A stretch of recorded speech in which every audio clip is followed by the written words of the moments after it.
Sveicināti! Esmu aktieris Rihards Lepers, profesionāls kino un teātra aktieris. Man ir 40 un savas profesionālās karjeras laikā esmu spēlējis vairāk kā 40 kino projektos un TV seriālos.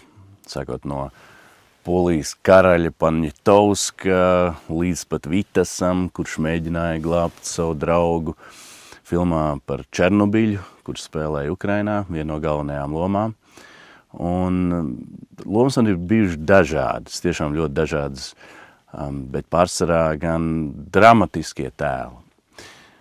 Lai gan šogad esmu sācis arī spēlēt, atgriezies uz skatuves tieši komēdiju žanrā. Bet manuprāt, ka labs komēdijā tu var būt tikai tad, ja tu esi perfekts dramatiskajos tēlos.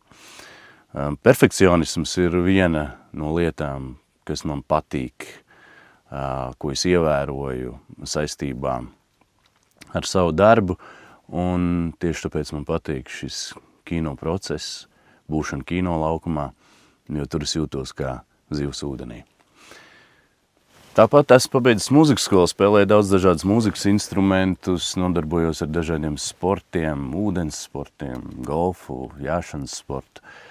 Un tas, ko es daru, tā ir visa mana dzīve. Un tieši tāpēc, tad, kad es esmu kino laukumā vai es skatos, es to daru no visas sirds, uz visiem 1000%.